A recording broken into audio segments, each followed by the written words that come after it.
Ya pemirsa, Anda kembali di Apa Kabar Indonesia Pagi. Di segmen ini kita akan bahas soal tindakan atau perilaku yang keji ya. Miris sekali ini oknum kepolisian yang merupakan seorang Kapolres nonaktif di Ngada, Nusa Tenggara Timur ini diduga melakukan tindakan asusila pemirsa terhadap anak di bawah umur. Nah, langsung saja kita bahas dengan sejumlah narasumber yang sudah hadir di studio kita pada pagi hari ini. Ada Yusuf Warshim, Komisioner Kompolnas. Selamat pagi. Selamat pagi Pak Yusuf. Selamat pagi. Baik. Ada juga Pak Arianto dia selaku penasihat ahli Kapolri Arianto Sutadi. Selamat pagi Pak Arianto. Selamat pagi. Dan terakhir ada yang cantik juga nih di sebelah saya nih ada Jadi Mbak. Putri tidak yang satu-satunya cantik di dialog ini ya. Yang akan mengupas nih kira-kira ada gangguan apa nih Mbak kalau dari sisi psikologis begitu ya. Ada Mbak Oriza Sativa selaku psikolog. Selamat pagi Mbak Oriza. Selamat pagi Mbak Baik. Putri. Kita mungkin ke Mas Yusuf dulu kali ya. Yang saat ini tengah berlangsung ini kan ada etik ya, soal sidang etik sebentar lagi juga akan digelar. Nah, kalau dari evaluasi Kompolnas sendiri, bagaimana ini kasus kok bisa gitu polisi malah jadi bukan melindungi malah menyakiti begitu? Iya, ya tentu kita pasti sangat prihatin dan ini perilaku yang tentu sangat memalukan institusi. Lagi-lagi ini memalukan institusi yang kami pantau proses ini bagaimanapun kita katakan pelanggaran. Oke. Ya. Kalau melihat proses hukumnya saat ini, kan ini sedang dipatsus begitu ya, sedang diperiksa oleh Divpropam Mabes Polri begitu. Tapi terkesan lamban begitu. Penetapan tersangkanya belum, padahal sudah jelas-jelas ya buktinya mungkin sudah ada di wilayah NTT juga sudah naik sidik sebenarnya begitu ya. Evaluasi dari Kompolnas? Sejauh ini dalam pantauan Kompolnas kita melihat mendahulukan proses etiknya, karena proses etik ini kan kaitan dengan jabatan. Jadi institusinya dulu yang diselamatkan sehingga mendahulukan proses etik. Namun kami sebagai pengawas tentu tetap mendorong nanti prosesnya pada proses pidana. Sejauh ini dalam pantauan kami sebagai pengawas untuk penyidikannya sepertinya belum terlihat, tapi dalam waktu dekat mungkin bisa minggu depan proses etik itu sudah akan masuk kepada persidangan. Kita melihat selalu di dalam hal pelanggaran memang mendahulukan proses etik, tapi idealnya idealnya itu simultan. Nah, proses etik berjalan, proses pidana berjalan. Tapi sebenarnya yang paling penting kedua hal itu tidak saling menghambat. Nah, kami tentu proses etik yang ini didahulukan memang memastikan bahwa institusi terselamatkan, proses etik yang nanti akan menuju kepada sanksi. Baik. Apabila ini dilihat perbuatannya ini sudah sangat berat karena sangat memalukan institusi. Baik, mau ke Pak Arianto. Pak Arianto, apakah kemudian tindakan penyimpangan ini sebelumnya tidak terdeteksi ketika dilakukan tes mungkin tes kejiwaan ketika memasuki lulusan akademi, Pak? Sama sekali tidak. Sama sekali tidak. Walaupun tes psikologi juga dilakukan ketika penerimaan. Kalau di dalam penerimaan polisi itu ya pasti ada tes psikologi. Oke. Tapi tes psikologi waktu itu kan mengetes bagaimana kemampuan kualitas psikologi seseorang ya. Secara umum tesnya di situ. Tapi kalau untuk penyakit, ini kan ini semacam penyakit ya, penyakit yang kambuh gitu. Itu tidak sampai terdeteksi untuk itu. Bahkan kalau untuk kesehatan sendiri kan medis ya. Dalam itu juga ada tes medis, itu kesehatan medis biasa aja. Tapi kalau kesehatan untuk psiko itu di dalam testing masuk itu tidak masuk. Yang ada hanya ketika kita mau masuk ke pendidikan lanjutan itu ada tes psikologi yang untuk sasarannya adalah apakah orang ini potensi jahat ataupun kemudian potensi menjadi gila gitu ya, atau stressing ya itu ada gitu. Ini kan kalau kita lihat ini calon pemimpin Polri gitu ya, bukan main-main loh. Ini lulusan akademi juga gitu ya. Tidak sepatutnya ya. Ini mungkin baru pertama kali juga kita mendengar ada kasus ini yang terungkap. Ya, saya sebagai polisi yang udah 50 tahun itu saya baru kali ini melihat kok polisi segitu brengseknya gitu ya. Tapi saya juga kok brengsek sekali ya, cuma mencemarkan, kemudian narkoba, kemudian merekam, ngirimkan ke luar negeri lagi kan itu.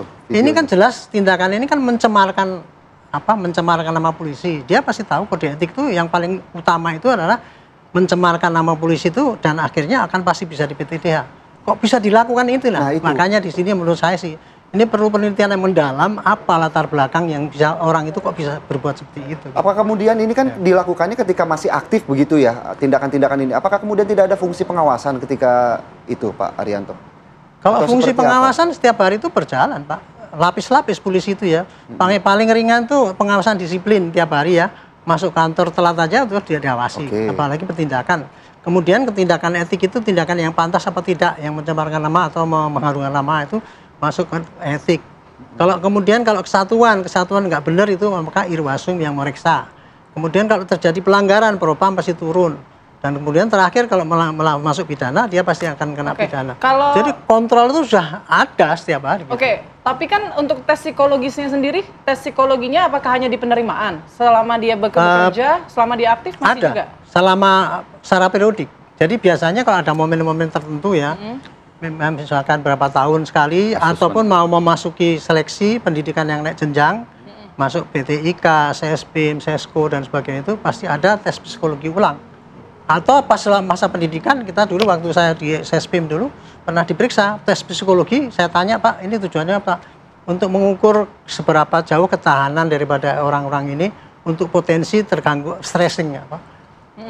Kalau stres itu kayak gitu ya kasarannya potensi menjadi orang gila kira-kira gitu.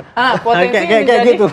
Saya tanya psikologi kayak gitu. Mbak Oriza sendiri menangkapnya apakah memang ada gangguan jiwa nih arahnya? Iya, jadi pada kesempatan yang baik ini saya izin untuk menyampaikan beberapa hal yang menurut saya penting, tidak saja untuk kita semua yang ada di sini, tapi juga untuk pemirsa semua. Di sana nanti juga pasti yang nonton ada juga anggota-anggota polisi ya, TNI, kita semua lah, ada yang dokter, ada yang semua punya profesi. Pada intinya satu, mengingatkan kembali pentingnya akan value atau nilai hidup. Value atau nilai hidup kalau nggak tahu tuh artinya adalah kalau bahasa kita akhlak. Mau nggak mau kita harus punya akhlak. Paling tidak dalam hidup tuh kita hidup tuh ada 3 yang harus kita punya. Terserah masing-masing orang, ada yang responsible, ada yang caring, sharing, loving, apapun. Satu orang tuh harusnya paling tidak punya 3 value. Itulah sebetulnya yang membedakan kita dengan, mohon maaf, makhluk yang lain. Hewan atau apa. Kalau enggak, apa bedanya kita, mohon maaf, dengan zombie. Kita nih pakai baju aja, saya dokter gitu ya, pakai baju Snelly, itu ada yang pakai baju polisi, ada yang pakai baju jaksa, hakim. Tapi kita zombie aja gitu, otak dan hatinya tidak dipakai. Buat apa gitu ya. Jadi pada kesempatan yang baik ini, yuk kita sama-sama berhenti untuk menjadi zombie, kita menjadi manusia yuk, begitu.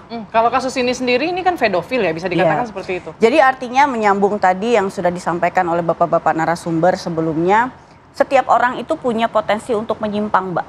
Saya, Mbak Putri, Mas Philip, semua yang ada di sini. Cuma sebetulnya teraktualisasi atau tidak, begitu gitu ya. Karena kan sejalan dengan definisi dari kepribadian adalah gambaran kepribadian itu gambaran orang secara apa adanya. Apa adanya itu kan pasti kita punya sisi baik dan juga sisi buruk. Cuma kalau baik seberapa baik, buruk seberapa buruk.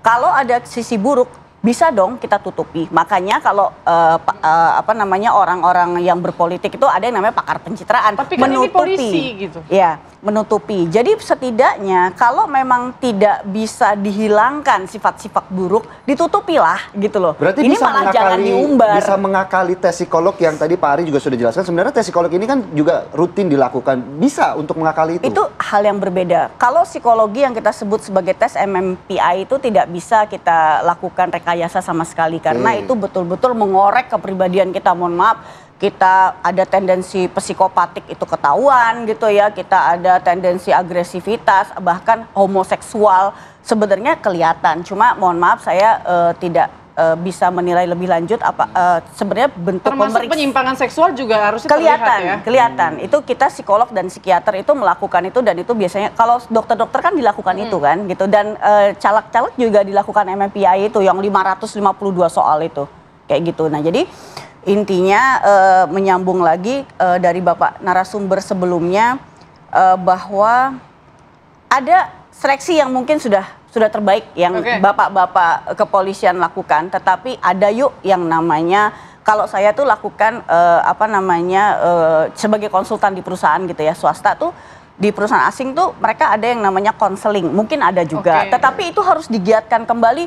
Ayo para pejabat-pejabat Harus atasan lebih ini untuk ditingkatkan lagi ya, karena konseling sebetulnya dan- profesi polisi itu Baik. high tension loh. Iya benar-benar. Tensinya Harusnya tinggi itu tadi, sekali fungsinya kan gitu harusnya ya. mengayomi dan Jadi, juga melindungi kalau kan masyarakat. Jadi memang fungsi ataupun juga pembinaannya begitu ya, konselingnya Betul. juga harus lebih ditingkatkan lagi. Kalau Mungkin yang sekarang sebetulnya- sudah, tapi mungkin belum cukup ya Mbak Iya. untuk meredam kasus-kasus. Contohnya yang terbaru saat ini adalah oknum Kapolres di Ngada begitu ya. Tapi nanti kita bahas ya usai jeda berikut.